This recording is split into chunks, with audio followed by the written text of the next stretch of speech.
Pauline, Tully. Here, and you're welcome, Minister, to the Chamber. I suppose I really feel if we're to address road safety in a meaningful way, we need a multi-pronged approach.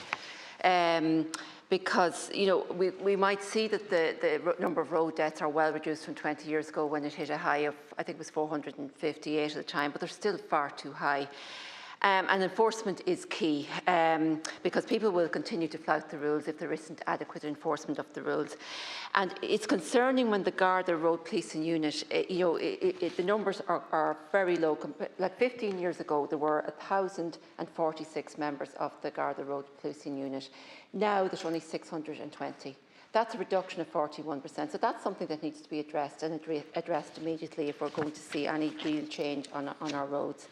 Like reducing speed limits is all very well and good, but again, if it's not enforced, it's not going to have any impact.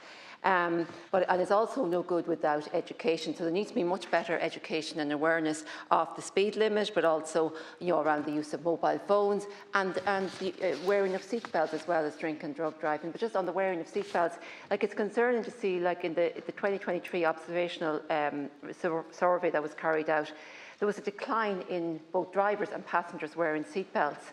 And there were 23% of driver fatalities between 2019 and 2023, and 21% of passengers not wearing seatbelts. So had they been wearing the seatbelts, it's quite possible they would not have been killed. So it is concerning. I couldn't imagine getting into a car without wearing a seatbelt. It's just second nature now. You get so used to it. So it's very concerning that people are not wearing them. I raised the quality of the roads in Cavan earlier today on the order of business, and the quality of roads needs to be addressed. There needs to be significant investment in road repair, both the surface of the road, but also, in some places widening the road. I know there's a regional road in my area, 2 lorries can't meet on it, it's too narrow. There's in other places might be traffic calming. Sight distance is an issue. And I'm also concerned that the RSA can't share data with local authorities. It requires legislation, and I just feel the government have dragged their feet on this. They could pass legislation to ensure that that information is shared, because then it would inform decisions made by the local authority to carry out road improvements where there are safety concerns. I also want to express concern about a recent report. I think it was a primetime programme on cars passing the NCT, which then, in certain centres, which then turned out not being safe to drive.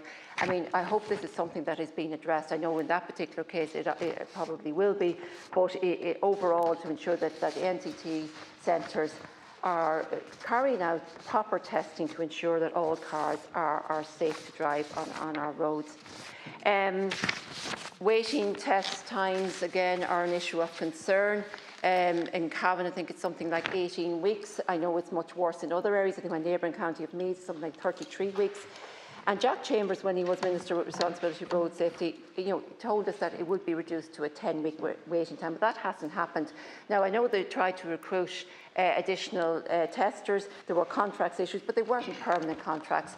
And it ended up when people went through the training, then found out that they could be posted anywhere in Ireland. Like they could be, somebody could be posted in Cork that lived in Offaly or so on, and that isn't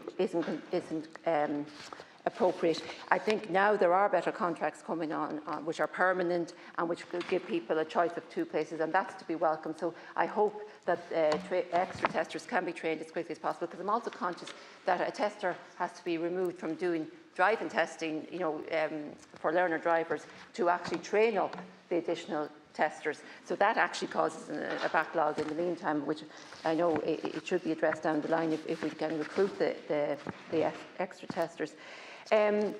We've talked about fatalities, and just between 2019 and 2023, 164 pedestrians died, but also 1,436 were seriously injured. So we sometimes forget about those that are seriously injured in accidents, and often have life-changing accidents, which means that they require, disability support or neurological support and so forth. And just to mention that 21% of that 1,436 were children under the age of 5. Now, one of the councillors in Cavan, Damien Brady, he's a Sinn Féin councillor there, brought a motion, and it was passed recently at Cavan County Council, that high vis should be compulsory for all pedestrians. And it is something that maybe we should look at, because you can get a fright if you're driving along and you meet someone dressed in dark clothes and you narrowly miss them because you don't see them. So I think it's something that should be looked at. Thank you.